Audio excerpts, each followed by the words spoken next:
স্কুলে একজন মাত্র শিক্ষক, সেই শিক্ষক হঠাৎ অসুস্থ হয়ে পড়ায় স্কুল কার্যত বন্ধই হয়ে যেত। তবে স্কুল খুলে পঠন পাঠন চালু রাখতে স্কুলে শিক্ষকের ভূমিকা পালন করলেন খোদ অবর বিদ্যালয় পরিদর্শক। বাঁকুড়া জেলার সদর পূর্ব চক্রের বাহাদুরপুর প্রাথমিক বিদ্যালয়ের ঘটনা। এই সিঙ্গেল টিচার প্রাথমিক বিদ্যালয়ে একমাত্র শিক্ষক কোনো কারণে ছুটি নিলে বা বিদ্যালয়ে উপস্থিত না হতে পারলে এমন সমস্যা প্রায় ঘটে। যদিও শিক্ষা দপ্তরের নিয়ম অনুযায়ী সিঙ্গেল টিচার স্কুল থাকার কথা নয়, প্রতিটি প্রাথমিক স্কুলে ন্যূনতম 2 জন শিক্ষক থাকার কথা। এই স্কুলের ক্ষেত্রে কেন এমনটা হলো তা নিয়েও প্রশ্ন উঠছে।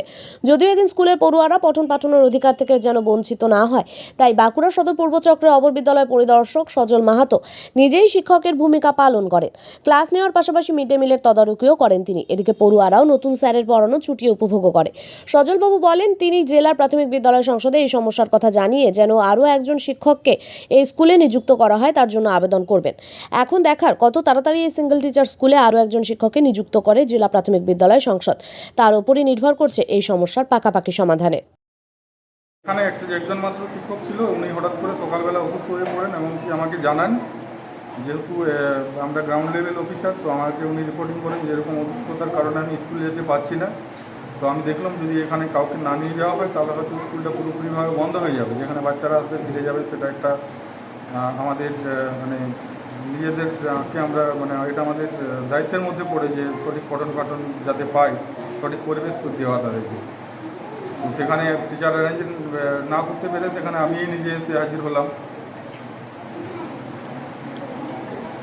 অন্যান্য বার কি উনি ছুটি নিলে স্কুল বন্ধ হয়ে যায়? অন্য দিন সেটা তো এখনো পর্যন্ত হয়নি। এটা স্কুল বন্ধ হয়ে যাওয়াটা তো এটা নিয়ম নয়, তাদের অধিকার থেকে আমরা তাদেরকে বঞ্চিত করতে পারি না। তো আমি আরও চাইবো আমাদের যিনি ঊর্ধ্বতন কর্তৃপক্ষ যারা আছেন ওনাদেরকে আমি অনুরোধ করবো যাতে করে অন্তত আরেকজন টিচারের ব্যবস্থা করা হয়। মানে এই দায়টা কার? দায়টা সরাসরিভাবে দেখুন আমরা কাউকে দিতে চাই না। সেখানে দায় যদি বলা হয় সেটা হয়তো আমিও সেই দায়বদ্ধতার জায়গায় একটা আছি। কিন্তু ব্যাপারটা হচ্ছে এই টিচার অ্যারেঞ্জমেন্টটা তো আমাদের লেভেল থেকে হয় না। এখন যেটা ইয়ে হয়েছে আমাদের ঊর্ধ্বতন কর্তৃপক্ষর ইয়ে থেকে সেটা অ্যারেঞ্জ করা হয়। আমরা সেটা বারংবার জানিয়েওছি, কিন্তু এখনও কোনো সুরাহা হয়নি। কী নাম ওর? আমার নাম সজল মাহাতো, আমি এসআইএফ স্কুল বাঁকুড়া সদর পূর্ব চক্র। এসআই ক্লাস এসছে, টিচার ছিলেন একজন, টিচার ছুটি নিয়েছে, বাধ্য হয়ে এসআইকে আসতে হয়েছে।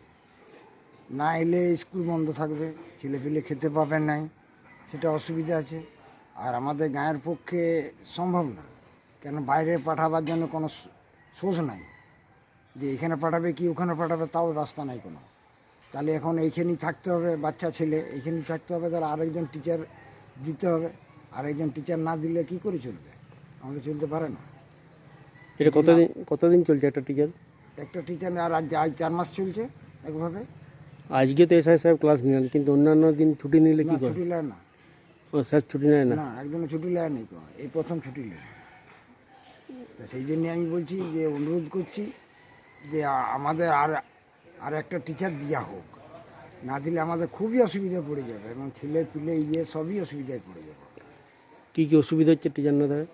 টিচার না থাকে তো ধরুন খাওয়া দাওয়া, একটা খাওয়া দাওয়া প্রথম, দ্বিতীয় লেখাপড়া ওই একটা আছে। আর ছেলে বদমাইশি হয়ে যাচ্ছে, কেননা না স্কুল এলে না পড়লে ধরো অসুবিধা আছে এখানে, আর ওইটার উপরই নির্ভর। ছাত্রছাত্রী ধরুন 23 জন আছে। শিক্ষক একজন? শিক্ষক একজন। তা আমরা কী চাইছেন? আমরা চাইছি ওই ছাত্র আর শিক্ষক বাড়াক, শিক্ষক আর একজন দুজন যা দেবে দিক, শিক্ষক দিতে হবে। শিক্ষক না দিলে কি করে চলবে? এরকম করে থাকলে তো মুশকিল আছে। আর এসআই কতদিন স্কুল করবে? ওনারও তো ধরুন এত বড়টা ইয়েটাতে ধরুন ওরও তো অসুবিধা আছে। উনি একা মানুষ, ওনারও তো দুজন নাই, বিকল্প রাস্তা নাই ওনারও। কী নাম? বিকল্প রাস্তা। কী নাম আপনার? আমার নাম শ্রী স্বপন দত্ত।